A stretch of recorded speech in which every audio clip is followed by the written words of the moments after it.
This is WWE superstar Drew McIntyre, and you're listening to the WWE Podcast.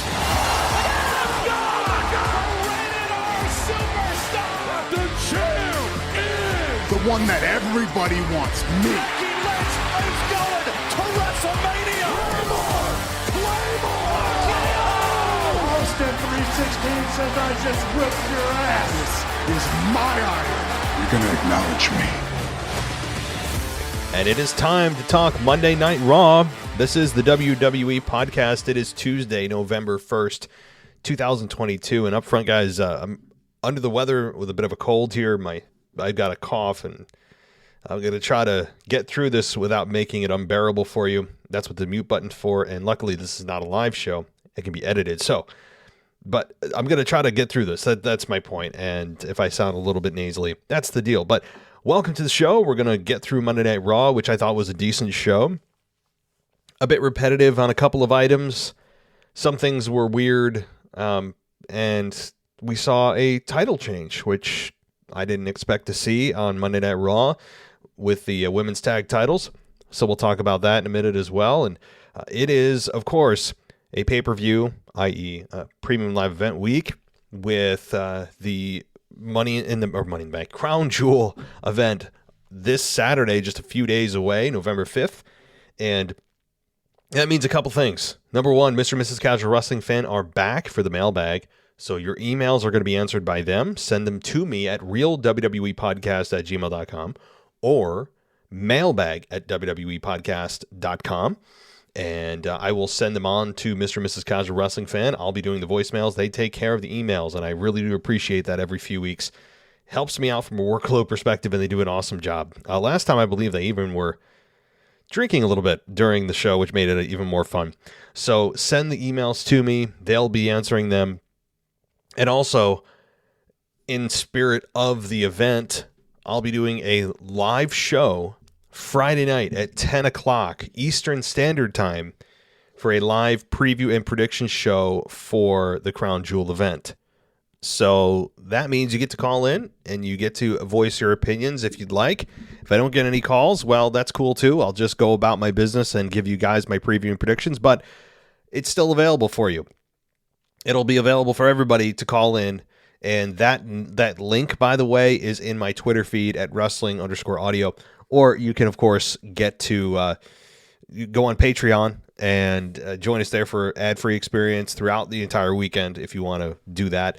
But that is something that I'd recommend that you do. But Blog Talk Radio, just search the WWE Podcast and you'll be able to find us. I'm also keeping my fingers crossed with Elon Musk buying Twitter that he unsuspends all accounts. Because if I get my account back, I'll be a very happy individual. I was suspended about 2.5 years ago, and I'm not happy about it. Still don't know why, but all right, I'm still bitter. Let's move on. Let's talk Monday Night Raw. Now, I alluded to at the beginning of the show about some repetitive items that kind of carried over from last week, and that would be Brock Lesnar and Bobby Lashley. Now, I was really excited, and I was looking forward to their sit-down interview. I was looking forward to some kind of explanation. Finally, we're going to get something, right? I said they're going to finally build this story at the 11th hour. Give me something I can sink my teeth into and understand why exactly Brock Lesnar attacked Bobby and why they're fighting at all. Beyond just, they're two alpha males. Who's the biggest and the baddest? Which is super just not interesting to me. But here's the answer we got. There was none. It was just that Brock said he wasn't there to do a sit-down interview. He was there to fight. And that's what we got. Another, make it 3 in a row now, pull-apart brawl. This one seemed to end in a bit of a stalemate. Brock got the best of Bobby for round 1. Bobby got the best of Brock for round 2. And now we're on to round 3, which ended in a stalemate. It, to me, was like, I'm trying to emotionally invest in this, and I don't hate it, okay? I think it's going to be a fun match, but I know it could be so much better if they just added the basics to this of giving us why these two men are fighting. I feel like I'm just talking to myself on this issue, and that's cool. If you guys enjoy it, more power to you. And again, it's not a program that I'm sitting here going, this is awful. It's lacking the basics of a wrestling match. So, all right. So they brawled, but the only thing interesting about this was Triple H, who came out and just yelled at both guys, saying, if you guys touch each other, the match is off. The match is off. It's cool to see Triple H out there. It added an element of seriousness to it, but again, you had wrestlers who just, for some reason, were out there and have a vested interest in this, a random, weird vested interest that can't really be explained. And if you want to know who's out there, some of the wrestlers I can see in a picture here, this is from WWE.com, is R-Truth. We have Chad Gable. We have Ali. We have Otis. Let's see here. We've got, I'm trying to say, I don't see any of the wrestlers. A lot of back of heads. I mean, it just is so ridiculous. It's so ridiculous. But that said, it's going to be a physical match, and you guys will hear my official preview and prediction on this match on Friday. That, again, you guys can call in, and I hope you do. But, all right. So Roman Reigns delivered a final warning to Logan Paul. Roman and Paul came to the ring. They cut a promo on Logan ahead of Crown Jewel, and The Miz interrupted it, and quickly acknowledges Reigns and that he simply was there to help him as someone who knows Logan better than anyone, including knowing that Paul has knockout power because of apparently some metal plates in the hands of Logan Paul.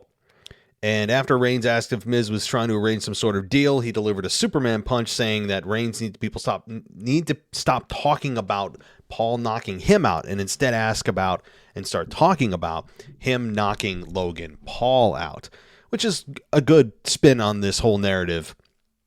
But it's also hilarious that they've barely brought out Logan Paul. I think they've brought him in once, and he knocked out Jey Uso, and he got booed.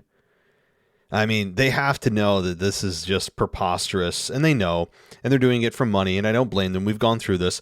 But guys, let's just get through this.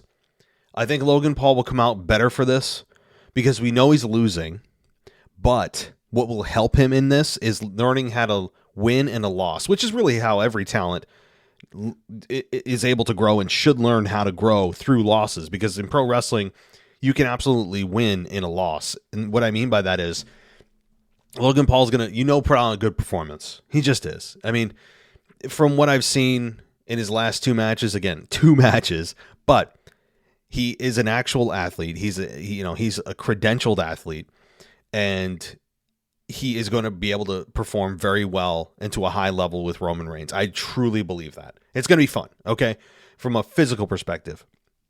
So if we can get through that and he puts on a show with Roman, I think that it will be better for him in terms of crowd reaction and continuing to earn their respective fans. So that's what I'm looking forward to. And if you're a fan looking at this match going, just like I was originally, saying this is ridiculous, preposterous that he's still in this title match at a big pay-per-view. Yeah, it is. It's ridiculous. But you know what? Ultimately, when we look past this, we're going to say, wow, remember when Logan Paul put on that match with Roman? Yeah, he lost, but man, what an awesome match. And I think that's the goal here. That's the goal for fans watching, and that should be the goal for WWE. So, all right. I'm trying not to make too much noises here. I got a cough drop in my mouth. So it's the only thing keeping me from not, I actually had to pause the show through the magic of editing and take a break because I almost was able to not continue. So I got a cough drop in my mouth. Hopefully it continues me through the rest of the show and my throat doesn't give out. All right. Bianca Belair. Oh, wait. One thing. I know that off air, Brock Lesnar F5'd, who was it? Adam Pearce. So that's cool. But that's something we didn't see on Hulu, or I believe even the actual broadcast itself, that Brock Lesnar F5'd Adam Pearce, which is always fun to see. Okay, Bianca Belair took on Nikki Cross. This one was interesting to me because we didn't get any kind of mic work from Nikki. She just went back to kind of her roots of being crazy, psycho, insane Nikki, which I'm totally cool with. I think that suits her infinitely better than the stomach-churning, child's superhero character that never worked ever. but I would like some kind of explanation from her or some kind of goal or just anything. Just to give us something, whether we should boo her or cheer her, and maybe they don't know which direction they're going, purposefully not giving us that, because then they'd force themselves into some kind of direction if she spoke, I guess. But this surprised me, not just from Nikki not talking at all, but also from Nikki Cross taking a loss here. Now, she did lose to the best women's wrestler WWE has right now, and I know that's a very subjective thing to say, but Bianca Belair is on another level, guys. She may not have the number of title victories like a Charlotte Flair does. You know, she may not be the most just colorful or flamboyant, but she's real and authentic, and she is probably the best athlete that WWE has right now. She's a beast, and I think that her and Rhea Ripley, when they cross paths, when that happens, is going to be a blast. Now, remember, that was supposed to happen a few months ago, and Rhea Ripley ended up getting injured. She needed dental work or something, and a bunch of other things that happened. So that match never happened, never materialized. But Bianca Belair versus Rhea Ripley is a match that we haven't gotten yet, but should happen, I would imagine, maybe Royal Rumble. I don't see why that can't happen at a major pay-per-view, especially given the position of Rhea Ripley right now, being, you know, just really just ascending in stardom in the group that she's in, the Judgment Day. All right. So, but Bianca Belair did beat Nikki Cross after hitting a KOD, and after the match, Damage Control attacked Belair, but Asuka and Alexa Bliss made the save and ran off the heels, right? So I think right now, Bianca Belair is in a good position. She didn't exactly get a great reception, and I made a note of this. I'm going through my phone here. I always make little notes beyond just lazily reading the CBS report, CBS Sports report. If some of you don't know where I get my, it sounds like I'm reading what happened in the match. That's often because I am, but I also did see it, and I write my own notes. So okay, I'm only half lazy. Okay. This was, now I don't know what it is with Kevin Patrick. I still, to me, the verdict is still out on him. I think at times he sounds silly and very contrived, and at other times he sounds genuine and he sounds like he belongs. And you know, he has only been there a few weeks, and I got to say, for only being there a few weeks, I think he has done a nice job. So, for example, here's one thing he said a few weeks ago to open Raw. I mean, that, like when they first introduced the crowd, that robot that like points to whatever city they're in comes up on the screen, and then they welcome you to Raw. Here's what Kevin Patrick said. For whatever reason, he said, "Control is paramount and error is ill-advised." What? That's what he said. On a night where control is paramount and error is ill-advised. Now, this is a few weeks ago on Raw. And I'm sitting there like, where did he get that? Did he just have some kind of inspirational quote on Twitter that he saw or on Instagram? Did he Google it? Where did he see this? On TikTok? What does that even mean exactly, Kevin? Did you just have to have some kind of cute opening line? That is just ridiculous. And then this week on Raw, Kevin Patrick, when Bianca Belair opened Raw, she was the very first one out. By the way, the crowd reaction was not super loud. People weren't booing Bianca, but it was very kind of like ho-hum, mild, like, it's nice to see you. But Kevin Patrick said, and I quote, "Listen to the roar for the EST. Listen to the roar of the crowd for the EST." What? What roar? People were just kind of ho-hum reacting positively to Bianca. It's like, oh, cool, Bianca's here. It was just like a really transparent oversell of her reaction. I'm like, Kevin, are you listening to the same thing I am? I mean, again, these are just minor things that I pick up just because when I feel like I want to complain about something, this is the platform to do it. Anyway, okay, I'm moving on. As many of you are probably in the middle of writing your negative review for me on Apple Podcast, there's some ammo for you. He complained so much about Kevin Patrick? What? Yeah, go for it.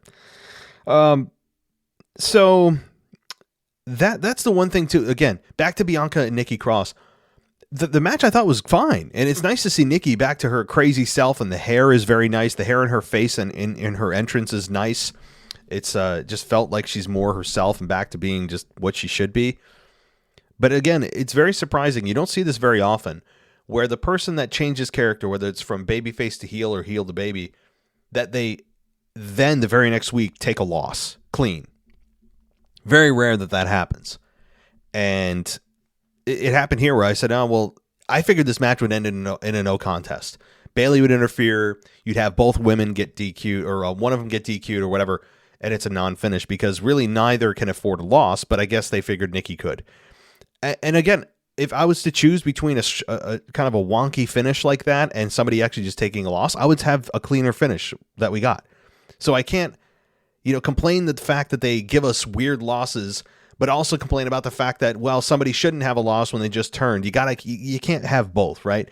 So I commend them for not giving us a wonky finish here, and Nikki took the loss. And that's fine. Maybe it sends her deeper into her psychopathic ways. So I just want some kind of audio from her. Give us a narrative. Should we love you? Should we hate you? You're going to let us decide what's your target? What are you doing here? Why did you turn? What made you drop the other gimmick? That kind of stuff. I don't know. All right. So I was going to get to JBL, which was very interesting to me, but I'll hold off on that about some kind of, he went political, which is very interesting to me, but let's go to Seth Rollins taking on Austin Theory. Match of the night. I mean, not even a question. And these two put on a pay-per-view quality match. The crowd was into it. Austin Theory held up his end. And again, Austin Theory is a star in the making. He has so many years ahead of him if he stays healthy and he stays committed and he stays out of trouble. I think that he could be and will be a future world champion. I really believe that, and I see what Vince sees, or did see. But Seth gets the victory here with a stomp. Really good match here with Austin Theory and Seth Rollins. And Seth has some blonde hair in him now, and I know that had something to maybe do with his Halloween costume or something, but the crowd defaulted to cheer for Seth here, even though these were two heels facing one another. Ali did not interfere in this, which was weird, but that's okay with me because we got a clean finish here. Seth Rollins beat Theory. And I thought, again, pay-per-view quality. Hats off to both men for putting on that match. And, you could look at a match like this on Raw and think, well, it's Raw. They're probably only going to go like 25% of the time they normally would. No, these guys got a healthy amount of time, and they were able to put on a pay-per-view quality match. So, good stuff here. Carl Anderson takes out Damian Priest with a backslide, and then after the match, Judgment Day beats down the OC after Rhea hit Luke Gallows with a low blow. Once again, Rhea Ripley interjecting herself into this. And, again, somebody at some point, I don't care if it's a man, somebody's got to fight back. I mean, you got to be kidding me. Even in real life, if man, woman, whoever, tries to hit you below the belt, if you're a guy, you're just going to let them do it and then let them hide behind their shield of invisibility, claiming that they're a woman and you can't retaliate? Are you kidding me? So at some point, somebody's just got to, and it shouldn't necessarily be a woman, although I know Beth Phoenix has some unfinished business with her. Somebody's just got to drop her. I mean, hit her with a steel chair, for God's sakes. I mean, if this was the Attitude Era in a different land and in a different world and an era, I know somebody would crack her over the head with the chair, like make her bleed. That's the way I would book this.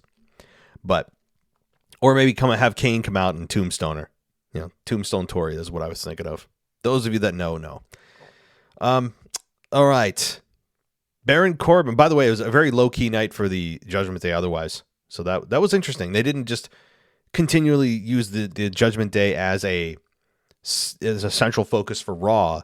They had other things to focus on kind of here, there, and everywhere. And that's fine with me. They just held steady. It was a very hold me over week for the Judgment Day, and that's fine. You can't always make them the centerpiece of a show.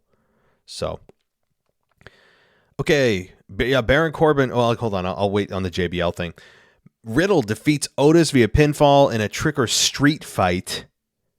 And it came after hitting an RKO as Otis had a pumpkin on his head that wasn't quite timed well. It was almost super hilarious. And then it was like, oh, botch. But I don't blame them. how many times do you practice taking an RKO with a pumpkin on your head? And then that's not exactly something they teach you the first day of wrestling school or ever. But it's difficult to time.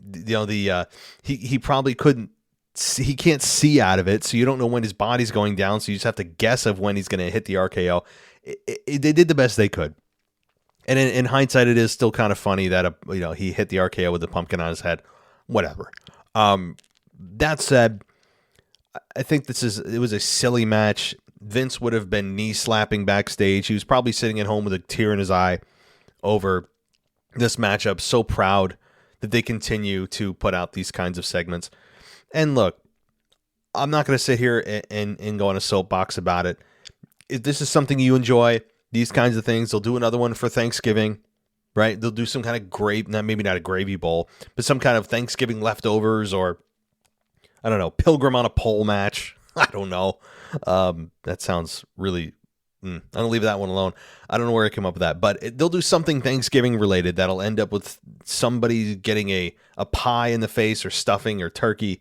Who knows? And it's just, I was hoping they'd do away with this stuff with Triple H in charge, but I think he recognizes maybe there's a small fraction of the audience that enjoys this, and it wasn't past their bedtime yet. So, but other than that, look, Riddle gets a victory on Otis. Didn't mean anything. It really didn't. I mean, the Otis and Gable tag team here hasn't picked up a victory in, I feel like, months. It's been a ridiculous amount of time since we've gotten a victory, a W go in that column for the Alpha Academy. And I think they are sorely misused. And the way they came out with Otis, being Chip and Dale, I know it made Vince go holly jolly, right? He made Otis into a fun-loving, just kind of a joke of a character, and then once he got serious with Chad Gable, things started to turn for him, and then now he's kind of, for at least for a night anyway, back to the way Vince envisioned him. All right, so again, the good part about this, the best part about this match is it was short. All right, let's talk about JBL here. He continues to show up every week, third week in a row now, third week. With Corbin. And Corbin, as I've said, has seemed to be kind of the sidekick to JBL, where there hasn't been much heat on him, but rather JBL, and it shouldn't be that way because JBL's not going to compete in a match, as far as I know, again. And he shouldn't. Even if he does a one-off or something, or does a clothesline from hell here or there, or takes a bump here and there, that's fine. But Baron Corbin obviously has a lot more days in the ring and can contribute more to the company than JBL can at this point in the ring. My point is that the heat should somehow be transferred to Corbin, is my argument, and it has been that argument for the last few weeks. This week, Corbin was actually able to get on the microphone a little bit. And, he was able to transfer some heat onto him instead of JBL doing what he did. Now, before I get to the R-Truth beat down by Corbin, which really there's not much to tell other than R-Truth came out and he tried to make jokes with Corbin. And anytime anybody says the word truth, it's like a Batman signal goes up and R-Truth is like, hit my music, right? And he just comes out. But R-Truth is always fun. I'm a big fan of R-Truth. Always felt he was not utilized to his full potential, and still rooting for that, short-term title run. But R-Truth ends up getting flattened with with End of Days after JBL distracted R-Truth. But the real part of this, to me, the real interesting dialogue that I want to talk about is JBL using a lot of politically charged terms. Now, WWE smartly has stayed the hell out of any political talk. For the most part, outside of, I think, Gacy is the name on NXT, where he talks about safe spaces and stuff. Outside of that, they have generally stayed the hell out of political talk. They've stayed out of that realm recently. Now, I know in the past, anybody remember when Barack Obama and Hillary Clinton were going at it in a primary, and WWE actually brought them out onto the stage, or rather they had them in some kind of ridiculous match, like two imposters or whatever. Outside of like recent things like that, actually, that was like 10, 12 years ago. But my point is, JBL brought up some politically charged terms. What do I mean by that? Snowflake, safe spaces. What were some other things he brought up? Woke Gen Zers. There's another one. I mean, it's not, I guess, a lie that a lot of Gen Zers are a lot of those things. But, you know, it's interesting that those terms were used on WWE TV. I mean, you could clearly see what party JBL stands with. And I'm not, advocating for one or the other. I'm just observing. Political talk would be observed for a podcast that I will not tell you guys about. I'm staying away from that, my own opinions. It's very difficult not to, but I will stay away from it because this is wrestling based, and just say from a purely observational standpoint that I'm very surprised that they use those terms on WWE TV, because those are terms that are very politically charged in 2022. That said, it was meant to elicit a reaction from the crowd that was to boo JBL. I mean, that was the desired reaction by using those terms, and it got that desired reaction for the most part of JBL getting booed by calling everybody woke, and said he wasn't, you guys don't deserve to be Texans. You guys desecrate the name of being a Texan. So he was able to turn his own home state against him, and that's talent. So nothing against, JBL has always been able to talk. There's no doubt about that. That's really what brought him to the game, at least to the level he got, was his mouth. Because in ring, he's never been awesome. Can anybody even name a 5-star JBL match? Or even any JBL match that you were like, oh my God, he did such a great job. I can't. But what brought him to the dance was his look, his ability to understand what pisses people off, and he was a great talker. I mean, of course, his size. But in the ring, he's okay. I never thought he was awesome in the ring. So it goes to show that you don't need to be a 5-star, athletic gymnast to be able to, be a legend in WWE. But anyway, my whole analysis of this segment, I thought it comes down to this. I think that they are finally starting to transfer the heat to Baron as best they can. And the Corbin pairing with JBL is starting to get to a point to me where it feels a little more natural than it did the first week or two. It's like we're in week 3 now. Okay, I still don't understand the appeal of Corbin to JBL, but fine, let's roll with it. Let's see how far this can take us, because Corbin needs some help. And I think that's why they brought JBL out, is that Corbin's character needs some help. And Corbin's good on the mic. I think he's good in the ring, undervalued to most fans, but his character is super boring. I mean, boring Baron, BB for me, right? He still is kind of boring to me, and I don't know what'll fix that. JBL might help that.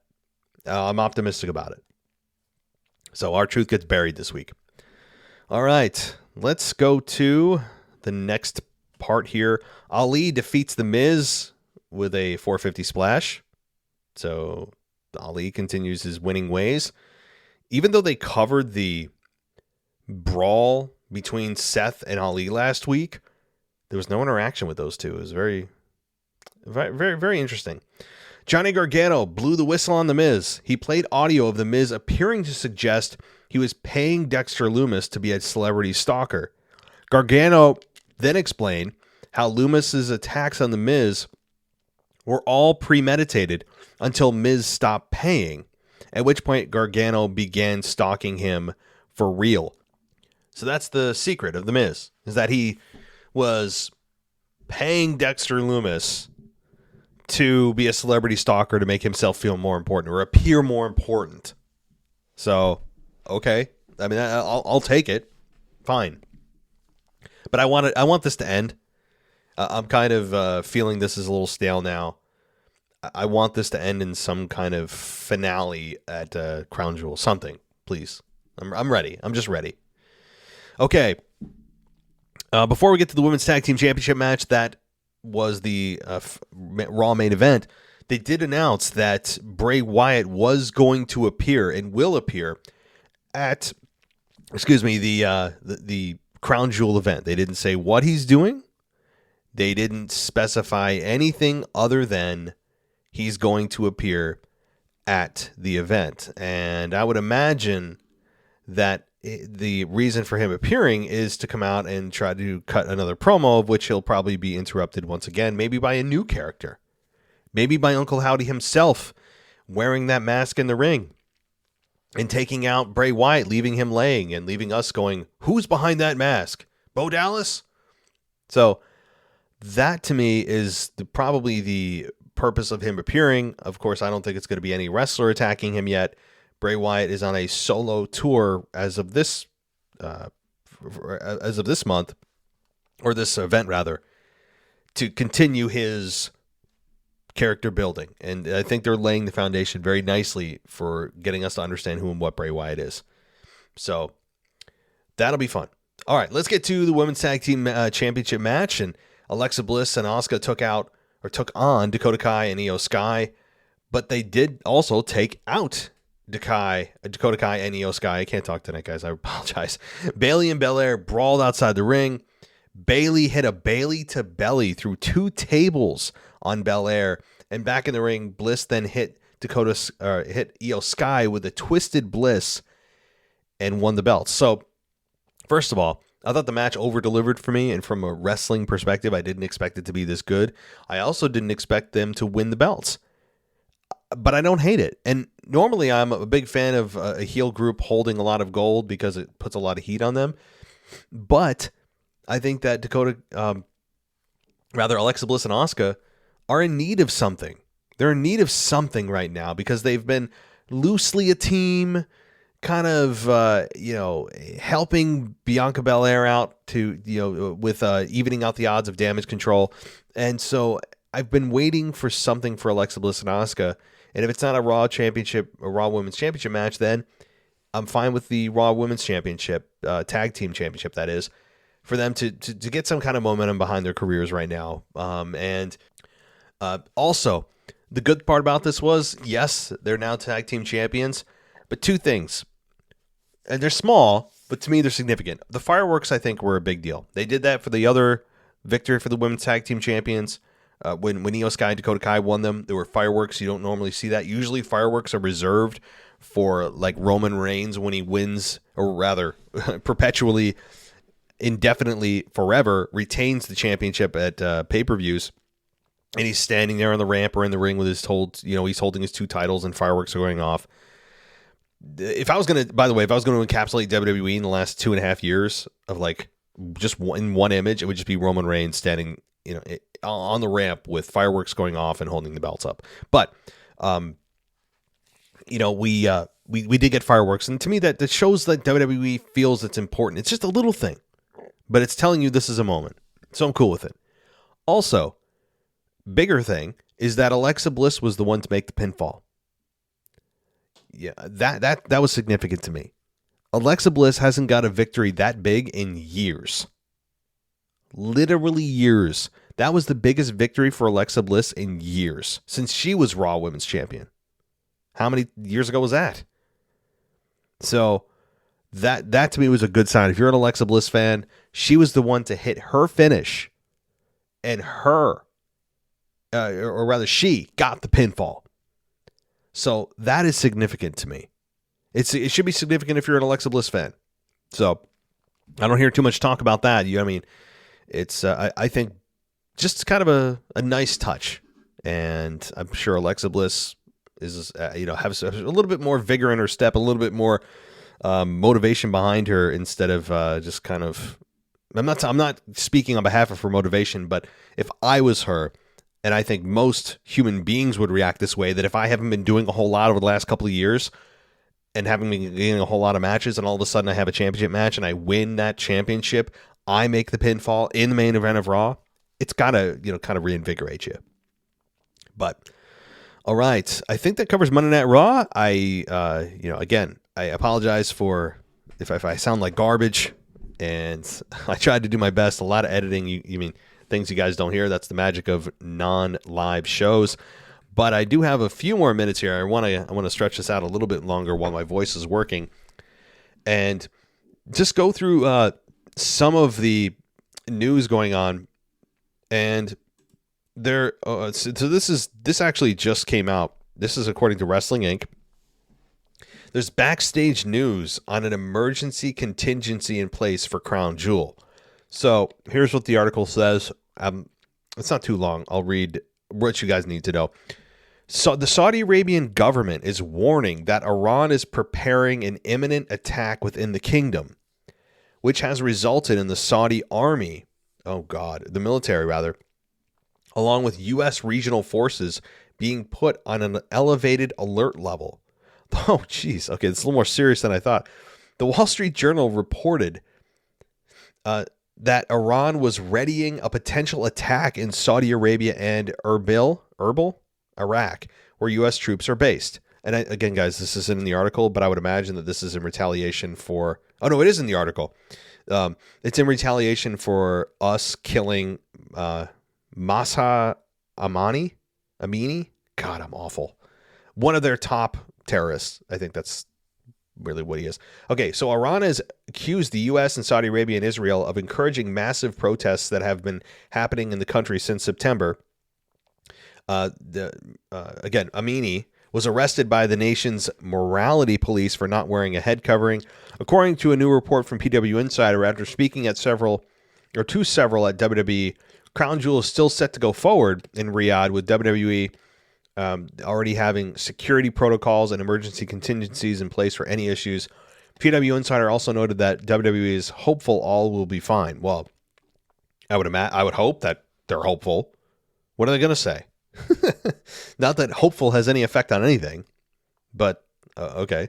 Crown Jewel's event will be okay. So then they just go into the card. So there is, are obviously security concerns because of the state of the world, the state of just the contention between Iran and the U.S., and it's just a mess. I tell you, I wouldn't want to go. I would not want anything to do with this. Okay. Rhea Ripley ribs a fan while selling outside. Selling outside WWE rings. So let me read this to you. It appears that the Judgment Day's Rhea Ripley has a sense of humor. On Tuesday, a fan posted a video on Twitter of Ripley slyly untying a fan's shoe while she was selling outside of the ring at a live event. WWE also shared the video on its official Twitter account with the caption that says, "That sneaky Rhea Ripley strikes again." Rhea Ripley replied to the WWE's video with "No one is safe" and the winking emoji. Rhea Ripley has her first televised match in over 3 months. So just, I guess she is kind of a trickster. And I actually know somebody that, actually you guys know her, Ashley Mann, who was a co-host on the show for a long time, and it's been too long, by the way. I got to get her back on. She has her own podcast. Check it out. It's the Kick Ash podcast, if you want to check it out. But she met Rhea Ripley and told me that she's just a sweetheart of a woman, and just a cool chick. You know, someone that is just, you'd love to hang out with. And I believe it. You know, she does such a great job of being this smarmy villain, but I believe that she does seem to be that way. So, in real life. All right, Cody Rhodes gives an update on his road to recovery. So here's what he said. He said things haven't been easy, and he's been out of action since June. He, as we all know, suffered a torn pec tendon, which required surgery. In a recent Twitter post, Rhodes answered the question of how his recovery has been going. He made it clear that it hasn't exactly been smooth sailing. He said, quote, "It's effing awful. Every day we dig into the muscle, then I scream.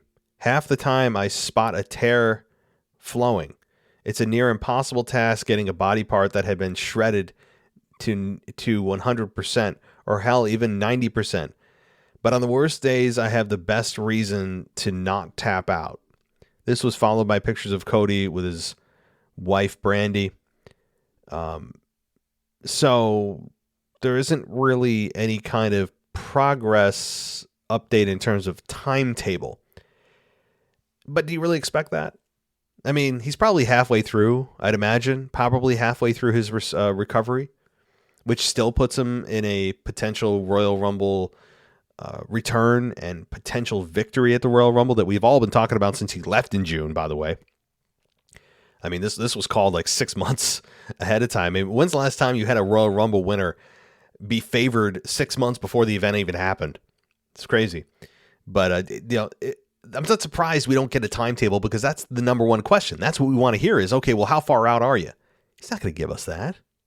He knows not to. He just tells us, in terms of just the pain and how the actual therapy's going. It's a great way to just kind of mess with the fans, but also half answer their question. So, I mean, we'll see him back. Again, I think January is a solid time, but it could be more towards Mania if things don't go well. I mean, if his recovery doesn't actually progress the way it should, it's possible he gets closer to WrestleMania time for an actual return. So, hey, we'll see. All right, let's pick one more story and then wrap things up here because my voice is about to snap. There's another article, again, about Saudi Arabia reportedly worried about an attack ahead of Crown Jewel. I'll leave that out there because we already talked about that. This is something that's being reported many times. Dwayne Johnson is not the only pro wrestler running for president. John Cena is running for president, at least on The Independent, a new film streaming on Peacock. But there is, by the way, that's not what this article's about, but there is and have been rumors of The Rock actually running for president of the United States. And I don't, it's funny though. He says he knows nothing about politics. He doesn't get into it, but yet anyway, anyway, see, I got to be careful of not infiltrating politics into the show. But my point is, The Rock could run for president. It's possible in 24, maybe 28. Probably more likely 28. That's my guess, if he does run. And I think he'd win based on the fact that people love him and he's popular. And we saw what Arnold Schwarzenegger was governor in California. So, all right. So I think that pretty much wraps up the show here. A little bit of news, mostly Raw, and hopefully we get a Crown Jewel event without any hiccups or security problems or safety issues. Boy, I wouldn't want to be a part of that crowd or be flying in and out of that country. I just wouldn't. Not saying anything will happen or should happen or any of that, but it just still, it will never escape my mind if I was involved in any physical way there. But all right, that does it for me, guys. Again, send your questions to mailbag@wwepodcast.com for Mr. and Mrs. Casual Wrestling Fan tomorrow. Send your voicemails to us as well. If you want, all that contact info is in every mailbag episode in the description notes. So check us out there. You can also go ad-free at patreon.com/WWEpodcast if you want to get an ad-free experience. Apple Podcast also for 99 cents a month. And on Friday, we'll be doing a live preview and prediction show on Blog Talk Radio, 10 p.m. Eastern Standard Time, if you want to call in with your thoughts. Thanks, everybody, for listening. Take care. I'll talk to you next time. Thanks for listening to the WWE Podcast. Don't forget to subscribe on your favorite podcast app so you don't miss a show, or head to WWEpodcast.com. And for all of these shows ad-free, head over to patreon.com/WWE Podcast. Until then, we'll see you next time.